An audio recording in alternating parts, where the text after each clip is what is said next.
Is One Piece the new Dragon Ball Z? What's up, everybody? ForneverWorld here, and I'm just about caught up with One Piece. I got a little bit to go, and I can't help but ask the same question. Is One Piece the new Dragon Ball Z? And here's why.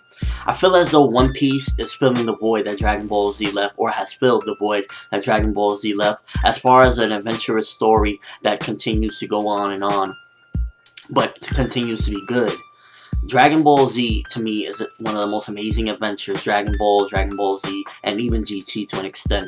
Feels like the greatest journey I've ever seen. And One Piece feels like it's on that same path. You know, a little interesting fact is that One Piece chapter 519, the cover page is in a shade of gray. And the reason Ichiro Oda did that is because that's the same chapter that Dragon Ball ended, the Dragon Ball manga. And he did that as a sign of, you know, I finally caught up to you. And, you know, it was very awesome. At that point, people had thought he already had surpassed him because of the amount of volumes. I believe that was 53 where that happened, and Dragon Ball ended at 42. The thing about it is, people don't know that Dragon Ball manga was originally a short comedy, so each chapter was no more than 15 pages long. And it's just, you know, something like that is really awesome that Ichiro Oda takes the time. You can clearly see that he loves Dragon Ball, and it's such an inspiration to him to even think to do something like that, you know. And I believe the chapter, it has something to do with Luffy, but I also feel as though it was like a nod to him. It's something like a natural-born king, kind of like saying Toriyama was a natural-born king. And I found that to be just amazing because I've been reading One Piece a lot lately and watching One Piece, and it feels as though, like, this is an amazing and incredible journey, you know, an adventure. Starting all the way, I believe, from Impel Down, it almost feels as though it takes a break from the Z-ish elements with a bunch of people and takes a small Dragon Ball journey of Luffy alone. Like, you know, you get to see him, like, it really feels like you're looking at Goku. I'm not saying anything of a copycat or anything of that nature. What I'm saying is I get the same feeling of when I was watching Little Goku all those years ago on his journeys by himself, you know, taking down people, you know. Luffy goes into Impel Down, takes down the whole prison, gets in and out alive. You know, he goes into this big war. Feels as though, like, when Goku went up against the Red Ribbon Army by himself, he didn't even think twice. He just wanted to do what he had to do, save his friends, you know, save the world. And that's what it really feels like, you know. Another thing about the whole story is, you know, the character Luffy, he feels so much like Goku that it's like, man, like, I would not be mad if there was never anything else of Dragon Ball released and One Piece kept going, because I really feel as though this is the void that I've wanted for so long to be filled as far as, like, this adventure story.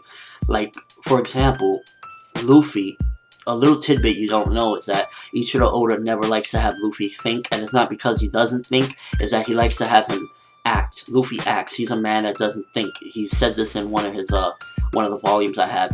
They asked him a question about that. Why doesn't Luffy ever really think? And it's because Ichiro Oda wants him to be a man that acts, and I feel as though Goku is that exact same way, and people cast them off as they're idiots, they don't think, etc. And it's not the case at all. It's because they're men of action. They just do what their heart tells them to do. You know, they're both pure of heart, in my opinion. I know Goku is definitely one, you know, he could sit on the cloud, and I believe Luffy's the same way, because when Hancock did that thing and he didn't turn to stone or whatever, it's because he's a man of pure heart, you know. And this story, One Piece, is definitely what I say, the void that fills the void that was left by Dragon Ball Z, you know. A lot of people won't realize this because One Piece, one of the main things is, and everybody knows this, the length scares people. That's why they don't want to start it. And I was the same way. And look, I'm nearly caught up. I got a little bit to go, a tiny bit to go to catch up. And that scares people, like, oh my gosh, all these episodes, all these chapters. You read the manga, it's just like, you enjoy it so much that you don't even realize how much time flies.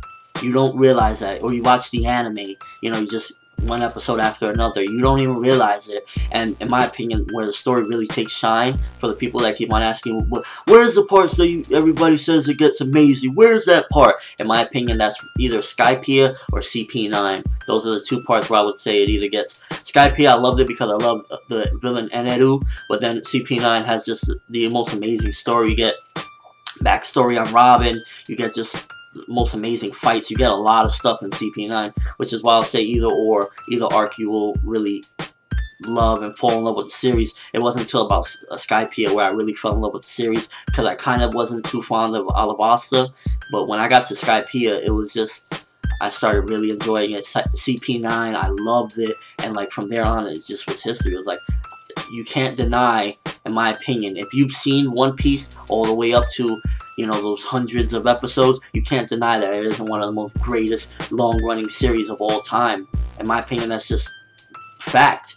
It's really an amazing story. There's nothing you could change, and that's just what I mean. It's just like Dragon Ball. Regardless of what, you can't deny that Dragon Ball is one of the greatest journeys and stories of all time, and it's not a preference or whatever. It's just the truth. If these series wasn't greatest, you know, as great as people say, then they wouldn't be doing what they do. These series are ongoing. One Piece already has surpassed the amount of episodes of Dragon Ball, Dragon Ball Z, and GT combined. Something doesn't run onward that long without a reason. There's a reason why just last week One Piece broke records with the amount of manga sold in 1 week. I think it did 2.4 million copies in a week. A landslide compared to the next ones. There's a reason why they're popular, because these are amazing stories. In my opinion, One Piece is definitely a new Dragon Ball Z. Maybe not popularity in the US, but as far as that void empty and filled by a new series that will take what the journey that you missed from Dragon Ball and keep going with it, One Piece is definitely that series. But let me know what you think. Do you think that One Piece is the new Dragon Ball Z? Did it fill that urge that you had for a new journey, a new adventure, something that you get that great feeling of, oh man, I could just sit back and enjoy this, read this, watch his journey, see him grow, see his missions, his goals in life. You know, I think One Piece does that. But let me know, do you think that? Give me a video response or a comment, because in my opinion, One Piece is the new Dragon Ball Z. I gotta say it. One Piece is the new Dragon Ball Z. But that's all I have for you guys today. I'm ForneverWorld, and have an awesome day, people.